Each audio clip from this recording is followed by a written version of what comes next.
मान लीजिए आपके घर के पास राशन की दो दुकानें हैं। एक दुकान पर बैठने के लिए कुर्सी है, बेंच है, पीने के लिए मस्त ठंडा ठंडा मीठा पानी है और गर्मियों से बचने के लिए बड़े बड़े कूलर्स लगे हुए हैं। और ये दुकान आपके घर के सबसे पास है। लेकिन दूसरी दुकान पर ना तो ठीक से खड़े होने की जगह है, ना ही बैठने की सुविधा है और ना ही गर्मी से बचने का कोई तरीका है। और ये दुकान पहले वाली दुकान से भी 100 कदम ज्यादा दूर है। लेकिन फिर भी पता नहीं क्यों आप हमेशा इसी दुकानदार के पास सामान लेने आते हो, जबकि ज्यादा सुविधाएं पहले वाले दुकानदार के पास हैं। पहला दुकानदार भी पैसे लेगा, दूसरा दुकानदार भी पैसे लेगा। ऐसा तो है नहीं कि दूसरा दुकानदार आपके बुआ का लड़का लगता हो जो पैसे कम लेगा या नहीं लेगा। तो फिर आखिर वो कौन सी चीज है जो आपको दूसरे दुकानदार के पास जाने पर मजबूर करती है? उस चीज का नाम है बोलने की कला, बात करने में तेज होना। पहला दुकानदार अपने कस्टमर से सिर्फ सौदेबाजी की बातें करता है, वो भी रूड तरीके से। पर दूसरा दुकान कस्टमर से अपनेपन के भाव से बात करता है और कस्टमर्स को ऐसा फील कराता है कि वो उसके लिए बहुत अहमियत रखते हैं। और इसीलिए आप रास्ते में पड़ने वाली सैकड़ों दुकानों को इग्नोर करके आप उसी दुकान पर सामान लेने जाते हो, क्योंकि उसके बात करने का तरीका आपके दिल को छू जाता है। बात करने की कला वो जादू है जो सिर्फ सुनाई नहीं देती, बल्कि आपकी बात को लोगों के दिलों तक पहुंचाती है। क्योंकि बात करने की कला वो तलवार है जो बिना जख्म दिए लोगों के दिल चीर सकती है। एक बात समझ लो, अगर आपकी बातें लोगों के दिमाग से टकराकर वापस आ रही हैं तो आप बस शोर मचा रहे हो।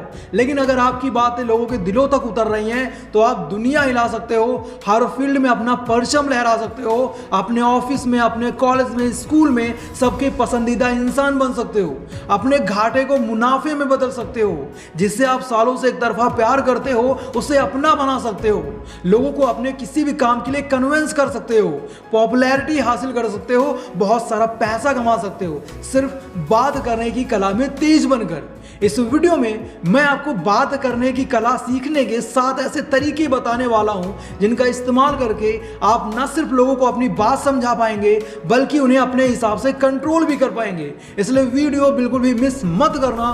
So let's start the video. सबसे पहली बात है, कॉम्प्लीमेंट्स देकर बात शुरू करें। जब आप किसी की तारीफ करके कोई बात शुरू करते हैं तो सामने वाले का मूड बन जाता है आपकी बात सुनने के लिए, माहौल एकदम फ्रेंडली हो जाता है।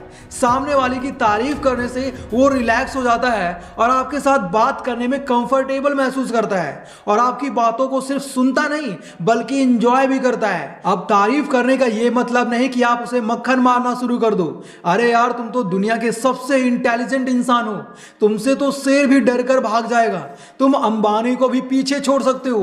अगर ऐसी झूठी तारीफ करोगे तो सामने वाला तुरंत समझ जाएगा आप उसे पॉलिश मार रहे हो, मक्खन लगा रहे हो। तारीफ एकदम जेन्युइन होनी चाहिए। आपको जो सच में अच्छा लगता है उसी बात की तारीफ करनी है। जैसे आप उनके काम की तारीफ कर सकते हो, आप उन्हें कह सकते हो आपका काम सच में काफी इंप्रेसिव था। अगर उनकी पर्सनैलिटी अच्छी है तो आप उनकी पर्सनैलिटी की तारीफ कर सकते हो, जैसे आपका स्टाइल सबसे हटकर है। कॉम्प्लीमेंट्स देने के बाद आप अपनी बात शुरू कर सकते हो। इस टेक्निक को फॉलो करके आप बड़े से बड़े आदमी को लंबे समय तक बात करने के लिए रोक कर रख सकते हो। सामने वाला आपकी बातों में ऐसे खो जाएगा कि उसे अपने जरूरी काम भी याद नहीं रहेंगे। वो आपकी हर बात मन लगाकर सुनेगा और आपसे इंप्रेस होकर ही वहां से जाएगा। यहां तक आ ही गए हो तो वीडियो को लाइक और चैनल को सब्सक्राइब जरूर कर लें ताकि इसी तरह की यूनिक वीडियोस आपको मिलती रहें। दूसरी बात है, बात करते टाइम फीडबैक देना बहुत जरूरी है। मान लो एक ऐसी मीलों लंबी सड़क है जिस पर ना खड्डे हैं ना ब्रेकर्स है और उस पर एक कार लगातार चल रही है। ऐसे में उस ड्राइवर को नींद आ जाएगी और उसका एक्सीडेंट हो सकता है। वहीं एक ऐसी सड़क है जिस पर बहुत सारे खड्डे हैं, ब्रेकर्स हैं। ऐसी सड़क पर कार चलाने वाला बिल्कुल सेफली अपनी मंजिल तक पहुंच जाएगा, क्योंकि बीच बीच में खड्डे और ब्रेकर्स उसे सावधान करते रहते हैं। सेम ऐसे ही अगर सामने वाला सिर्फ लगातार बोले जा रहा है और आप कोई भी रिएक्शन नहीं दे रहे तो सामने वाला थोड़ी ही देर में बात खत्म करके वहां से जाने के बहाने ढूंढने लगेगा। इसलिए जब भी आपसे कोई बात कर रहा हो तो बीच बीच में सर हिला सकते हैं, हल्की सी स्माइल पास करते हैं, सही कहा आपने, समझ गया, अच्छा बिल्कुल ऐसे शब्द कह सकते हैं। अगर कोई अच्छी बात हो तो आप कह सकते हैं ये तो बहुत अच्छी बात है। अगर कोई बुरी बात हो तो आप कह सकते हैं ये सुनकर बहुत बुरा लगा। जब आप कुछ इस तरह से सामने वाले की बातों पर फीडबैक देते हो तो सामने वाले को यह फील होता है कि आप उनकी बातों को इंपॉर्टेंस दे रहे हो, जिससे सामने वाले की नज़रों में आपके लिए रिस्पेक्ट बढ़ जाती है और वो हर बार आपसे ही बात करना चाहता है। तीसरी बात है, बात करते टाइम स्टोरी टेलिंग मेथड का इस्तेमाल करो। आपने प्यासे कौवे की कहानी सुनी होगी, जिसे एक बार बहुत प्यास लगती है लेकिन मटके में बहुत कम पानी होता है। फिर वो कंकड़ के टुकड़े मटके में डाल डालकर पानी का लेवल ऊपर तक ले आता है और अपनी प्यास बुझाता है। आपने बंदर और मगरमच्छ की कहानी भी सुनी होगी। बंदर मगरमच्छ को मीठे मीठे जामुन तोड़कर खिलाया करता था और ये बात मगरमच्छ ने अपनी बीवी को बता दी थी। फिर उसकी बीवी ने बंदर का दिल लाने को कहा था, पर बंदर अपनी सूझबूझ से अपनी जान बचा लेता है। ये कहानियां हमने एक या दो बार ही पढ़ी या सुनी होंगी, लेकिन हमें ये जिंदगी भर याद रहेंगी। हमने मैथ्स के फॉर्मूले, साइंस के फॉर्मूले सैकड़ों बार याद करने की कोशिश की है, पर कभी भी ठीक से याद नहीं हुए। कहने का मतलब है, जब हम अपनी बातों को कहानियों के माध्यम से लोगों को समझाते हैं तो लोग उस बात से आसानी से कनेक्ट हो पाते हैं, उसे समझ पाते हैं। ऐसे में मुश्किल बातें भी सिंपल हो जाती हैं और लोगों को आपकी बातें लंबे समय तक याद रहती हैं। इसलिए अगर आप किसी को कुछ समझाना चाहते हो तो स्टोरी टेलिंग मेथड का इस्तेमाल करके अपनी बातों को असरदार बना सकते हो। चौथी बात है, बात करते टाइम सामने वाले की आंखों में देखकर बात करने से आपकी कन्वर्सेशन स्ट्रांग बनती है।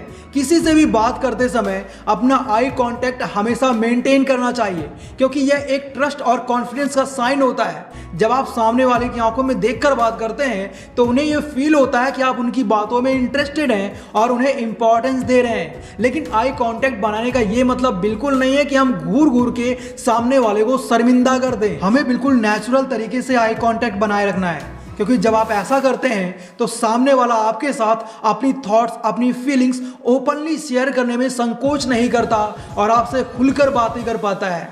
पांचवी बात है, आजकल एक स्मार्टफोन सबके पास होता है, इसलिए बात करते टाइम बार बार अपना स्मार्टफोन बाहर निकालकर उसमें उंगली करना बंद करो। जब भी आप किसी से मिलने जाएं या किसी से बात करें तो जब तक दुनिया पलटने वाली ना हो तब तक अपने मोबाइल की तरफ ना देखें।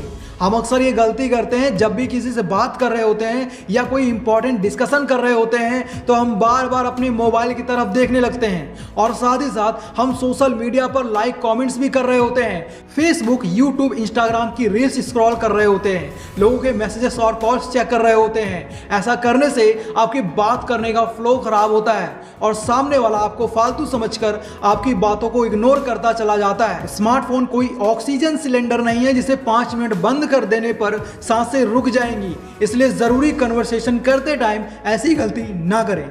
और अंत में आप सभी से बस इतना ही कहना चाहूँगा, अगर आप बात करने की कला में मास्टर हो जाते हो तो आप अपनी पूरी ज़िंदगी को एक नई दिशा दे सकते हो।